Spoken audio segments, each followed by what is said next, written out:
The damp chill of October 14, 1998, hung over the black soil of Blackwood County. The morning mist clung to the low ground, wrapping the old oak trees in a pale gray shroud. Out on the edge of town, a jagged line of muddy pickup trucks crowded the dirt road leading to the old Miller farm. It was an estate auction. For rural folks, those words carry a quiet kind of tragedy. After generations of working that land, the bank had called in the debts. Everything the family had ever built was going under the gavel. Standing near the front of the crowd, taking up more space than he needed, was Harrison Vance. He wore a heavy tailored wool overcoat and pristine leather boots, carefully avoiding the mud. He was a wealthy land developer. From the city, a man who saw generations of farmland only as cheap subdivisions waiting to be paved. He stood with a smug smile holding court with the bank representatives ready to buy the land and whatever else he could flip for a massive profit. But quietly near the back stood Thomas Thorne and his 9-year-old daughter, Ilara. Thomas was a quiet man with broad shoulders, calloused hands, and tired, deep-set eyes. He wore a faded, oil-stained canvas jacket. Ilara was small, swimming in a hand-me-down coat. In her cold hands, she clutched a heavy glass mason jar filled to the brim with crumpled dollar bills and tarnished Dilberfersen. The auctioneer sold off the family's legacy piece by piece until the crowd gathered in front of a massive rusted heap of metal slowly sinking into the mud. It was an old 1953 crawler tractor. Half the heavy sheet metal was rusted completely through vines, choked the thick iron tracks, and it looked like a metal corpse rotting in a graveyard. The auctioneer sighed, asking if anyone would give him $100 before it was dragged to the scrapyard by noon. Complete silence fell over the crowd. No one wanted a broken piece of junk. Then Harrison Vance chuckled. The loud, arrogant sound carried easily over the quiet crowd. "I will give you exactly $5 for it," Vance yelled, "but only if you throw in a tow truck to drag this pathetic garbage off my new property before lunch." A wave of laughter rippled through the crowd. It was a joke to them, a fitting end to a broken machine. But right as the auctioneer raised his wooden gavel to end the joke, a small, high-pitched voice broke through the crisp autumn air. $43. The laughter died instantly. Hundreds of heads turned toward the back. Standing there in the freezing mud, her chin held high, was 9-year-old Ilara. She had her free hand in the air, clutching her mason jar tightly to her chest. Thomas stood right behind her, like a shadow, his hand resting gently on her shoulder. Harrison Vance stared at the little girl, then burst into a loud, theatrical roar of laughter. "Well, look at the local scrap crew," Vance mocked, gesturing broadly. "Your daddy cannot even afford a decent winter coat, and you are buying garbage with piggy bank money. You both are exactly why this entire town is dying." Cruel, biting laughter echoed from Vance's city associates. It is a terrible thing to watch a child be publicly humiliated. Ilara's face turned burning red. She looked down at her muddy boots, her bottom lip trembling. But Thomas did not flinch. He knelt down right there in the freezing dirt, completely ignoring the sneers. He looked his daughter dead in the eye, and when he spoke, his voice was incredibly calm. "Never let a man in a clean coat tell you the value of a dirty machine, Ilara," he whispered softly. "Do you still want it?" Ilara sniffed back a tear, her small jaw setting with fierce determination. "Yes, Papa." Thomas stood up and stated their bid with undeniable authority. The auctioneer brought the gavel down. "Sold." "For $43. Vance scoffed and turned his back, muttering loudly about fools and their wasted money. But there was something nobody standing in that muddy field could possibly understand. I need to pause the story right here, because to understand what was about to unfold on that farm, you have to know who Thomas Thorne really was. Thomas was not just a struggling local farmer. 20 years ago, before his young wife passed away, he had been the most brilliant heavy machinery mechanic in 3 states. He had hands that could feel the subtle vibration of a massive diesel engine and diagnose a hairline fracture just by the sound. When his wife died, the ambition abated. He walked away from the city contracts to raise Alara alone, in the quiet woods, teaching her how to read complex blueprints and feel the pulse of metal. And that broken machine sinking into the mud was no random piece of junk. It was a custom-built 1953 forestry crawler that had belonged to Thomas's grandfather. It had been loaned to this farm decades ago and left in the barn when his grandfather passed away.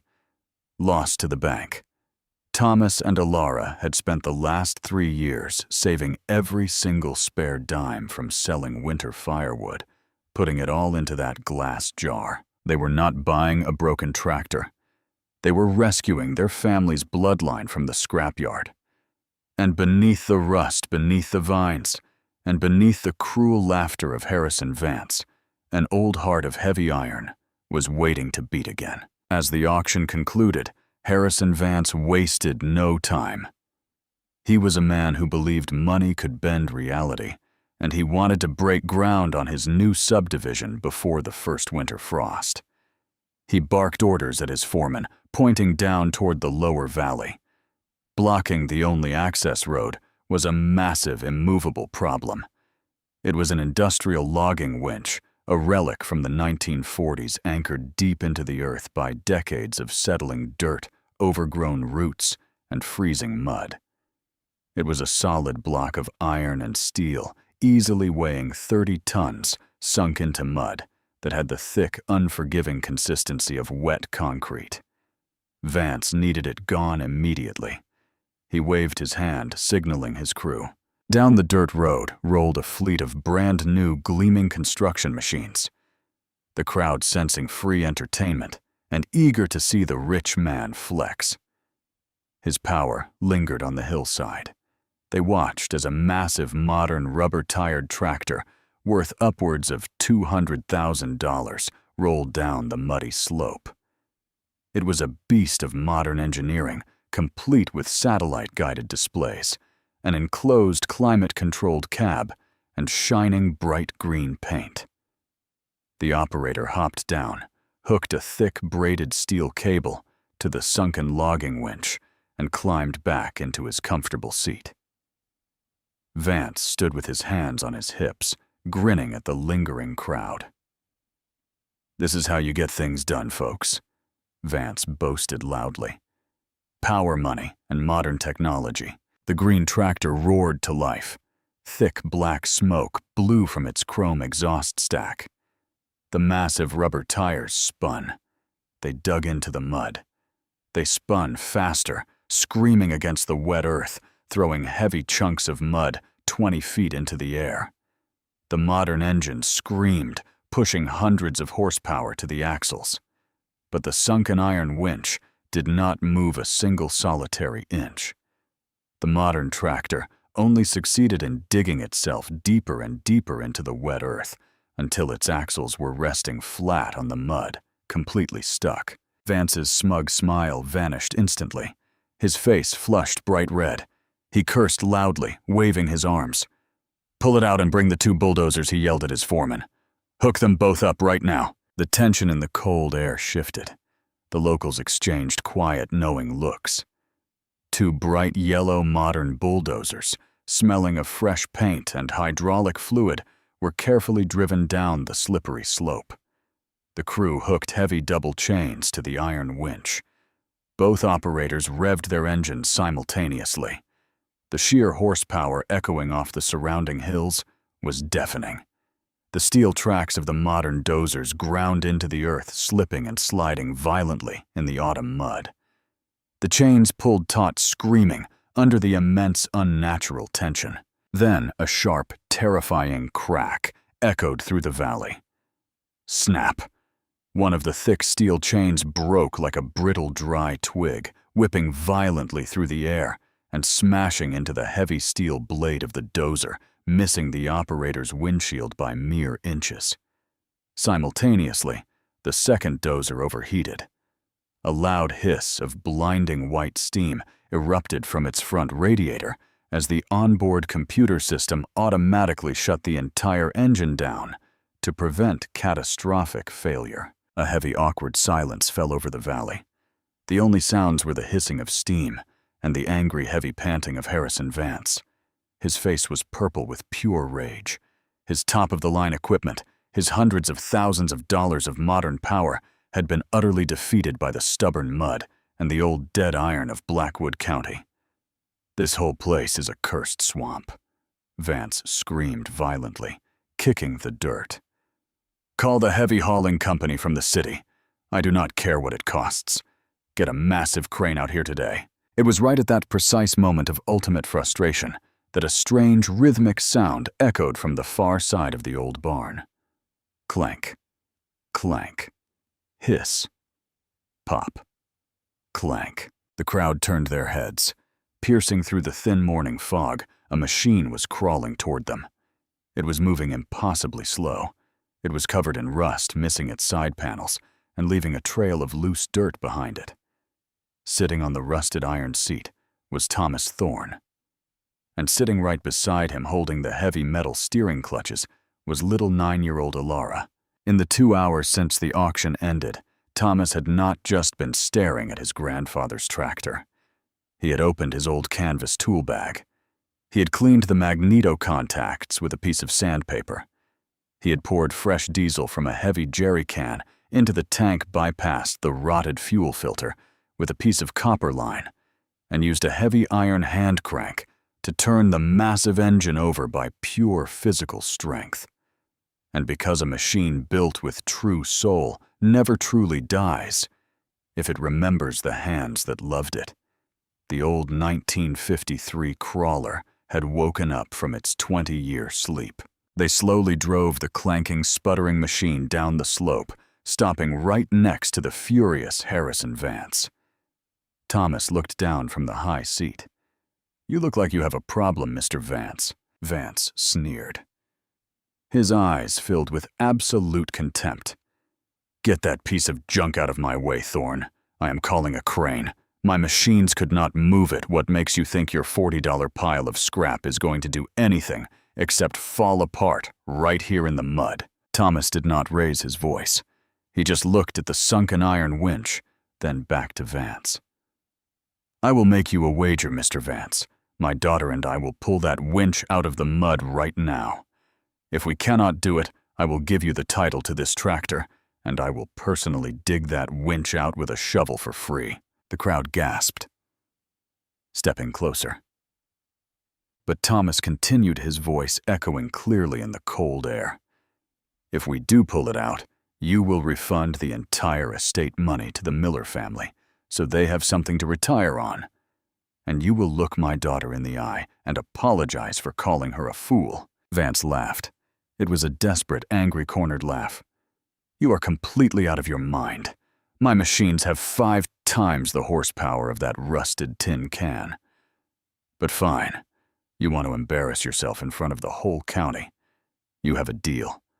I want it in writing when you fail." Thomas climbed down.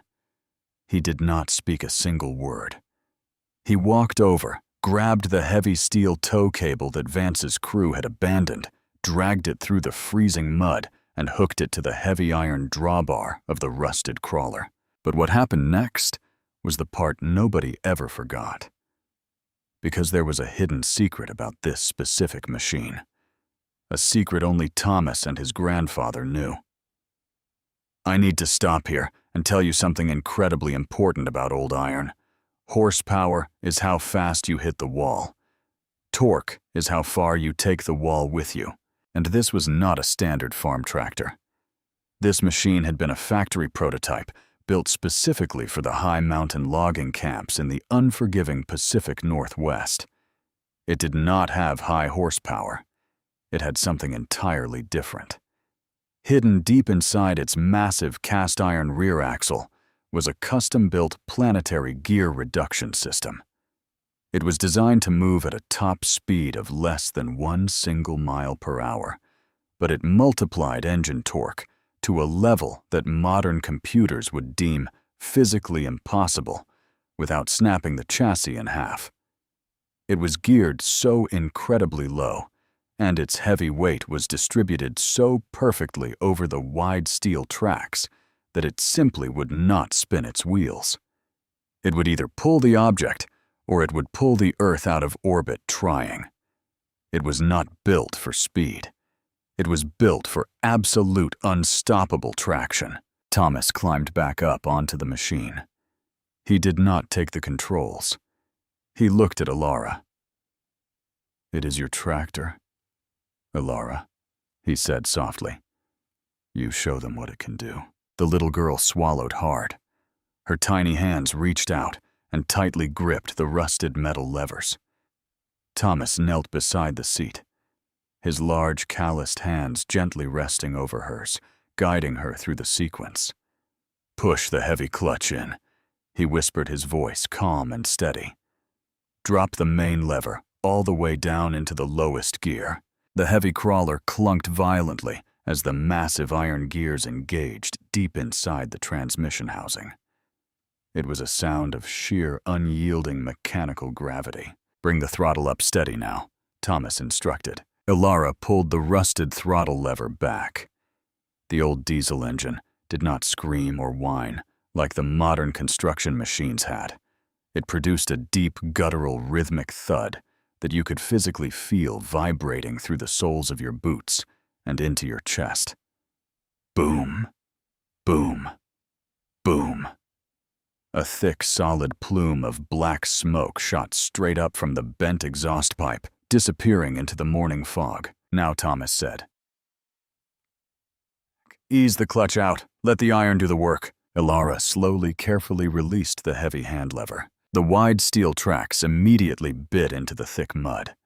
The slack in the heavy braided steel cable vanished. It snapped tight with a violent, terrifying crack that made the entire crowd flinch and step backward. For a terrifying second, the old crawler stopped moving. The massive engine bogged down the rhythmic booming, slowing down to a painful heavy labor. Boom, boom, boom. Harrison Vance grinned broadly, a look of vindication washing over his red face. "See," he yelled, pointing at the struggling machine. "I told you, it is dead. It cannot even pull its own weight." But the machine was not dead. It was simply doing exactly what Thomas's grandfather and the engineers of 1953 had built it to do. The tracks did not slip. They did not spin wildly in the mud like the modern rubber tires had. Instead, the front end of the rusted crawler slowly, almost imperceptibly, began to lift off the ground as the massive multiplied torque transferred directly from the engine block to the drawbar. The entire machine groaned under the impossible strain. The heavy steel tow cable hummed in the cold air like a guitar string ready to snap. Alara held the levers tight, her face a perfect mask of pure concentration, with a smudge of black soot on her cheek sitting on that massive rusted iron seat. She looked like a tiny, unstoppable general commanding an iron beast. Suddenly, a loud, wet suction sound echoed loudly through the entire valley. It sounded as if the earth itself was tearing open, giving up its dead. The crowd held its collective breath. The massive 30-ton industrial iron winch, buried deep in the mud for decades, violently shifted forward. The old crawler's engine bellowed a triumphant, deafening rhythm. Boom, boom, boom. And then, inch by agonizing, glorious inch, the giant block of iron began to slide out of the deep hole. The rusted 1953 crawler, bought for $43 by a little girl with a glass mason jar, was dragging the impossible weight straight up the muddy slope. It did not rush. It did not struggle or slip. It simply marched forward with the relentless, terrifying, earth-moving power of old-world engineering. It dragged the massive winch 20 feet, then 30 feet, up and out of the deep mud, completely clearing the access path, and finally, pulling the massive block of iron onto the dry, hard dirt of the main road. Ilara pushed the clutch back in. She pulled the throttle lever down. The roaring engine settled back into a quiet, rhythmic, peaceful idle. For 10 full seconds, the entire valley was completely, utterly silent. The only sound was the clinking of the cooling exhaust pipe. And then the crowd absolutely exploded. Men threw their worn caps high into the air. People were screaming, clapping, and slapping each other on the back in pure disbelief. Even Harrison Vance's own construction workers were cheering wildly, staring in absolute awe at the rusted piece of machinery and the tiny little girl sitting proudly on the driver's seat. Thomas looked up at Ilara. She was beaming, a smile radiating across her soot-stained face. The cruel humiliation of the morning had been completely washed away, replaced by the deep, quiet pride of knowing exactly who she was and what her family's legacy was capable of doing. Thomas slowly stepped down from the side of the tractor. He walked through the mud over to Harrison Vance. Vance was as pale as a ghost. His jaw was locked tight, his eyes wide with absolute shock. He looked at his broken steel chains, his overheated modern $250,000 machines, and then he looked back at the little girl on the rusted tractor. "I believe we had an agreement," Mr. Vance Thomas said. His voice carried no anger. It carried no malice or gloating. It just carried the quiet, crushing weight of a promise kept. Vance swallowed hard, his throat dry. He looked around at the large crowd of locals who had formed a tight circle around him. They were staring at him, waiting. He knew instantly that if he backed out of his wager now, he would never get a single zoning permit or construction contract approved in this county for the rest of his life. The locals would ruin him. Trembling with a humiliation so deep he could barely breathe, Vance reached into his tailored overcoat and pulled out his leather checkbook. With a shaking hand, he wrote a check out to the Miller estate, covering the full inflated price of the entire auction. He handed it to the auctioneer without making eye contact. Then, moving stiffly, the wealthy, arrogant developer walked slowly over to the side of the rusted tractor. He looked up at 9-year-old Ilara. "I apologize." Young Lady Vance choked out the words, tasting like bitter ash in his mouth. "I was wrong to call you a fool." Ilara looked down at him from the high iron seat. She did not gloat. She did not laugh at him the way he had laughed at her. She simply nodded her head politely, exactly the way her quiet father had raised her to do. "Thank you, Mr. Vance," she said quietly. Thomas climbed back up onto the machine. He sat right beside his daughter, put his strong arm around her small shoulders, and together they slowly drove the clanking, rusted family heirloom away from the auction. They drove down the dirt road, heading back toward their small patch of woods in the crisp autumn evening, leaving the wealthy developer and the cheering crowd behind them. The aftermath of that single day became a legendary story, whispered in the diners, hardware stores, and church pews of Blackwood County for decades to come. Harrison Vance eventually built his subdivision, but he never spoke a single word of disrespect to a local farmer ever again. He learned a harsh, bitter lesson that day about the true nature of power and the hidden strength of the people he thought he could step on. As for Thomas and Ilara, they spent the next 2 long, cold winters inside their small barn, tearing the old crawler down piece by piece. They cleaned every single gear, replaced every rotted seal, and lovingly painted it back to its original bright factory yellow. It did not belong sitting in a museum, and it certainly did not belong at the bottom of a mud pit. It belonged out in the dirt, working the rough land, driven by the careful hands of the family that loved it. Ilara grew up. She took that deep understanding of metal and pressure and became a brilliant mechanical engineer, eventually designing heavy equipment for one of the largest agricultural firms in the world. But no matter how far she went, she never forgot the lesson she learned in the freezing mud that cold October morning. We live in a modern world that constantly tells us newer is always better. We are relentlessly taught to worship the shiny, the expensive, the loud, and the fast. We throw away things, and sadly, sometimes we even throw away people, simply because they have a little rust on the outside, or because they do not look the part, or because they sit quietly in the back of the room while the loud men talk. But when the real storms come, when the mud gets deep and the flashy modern world fails you, you do not want the loudest voice or the shiniest coat. You want the deep, quiet, enduring strength of someone who knows exactly who they are.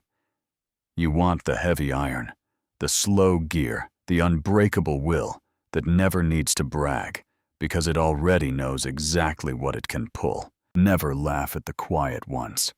Never underestimate the immense value of old wisdom, and never ever assume that just because something is rusted and forgotten, it has lost its ability to work. Because underneath that weathered, beaten exterior might just be the exact strength you need to move mountains.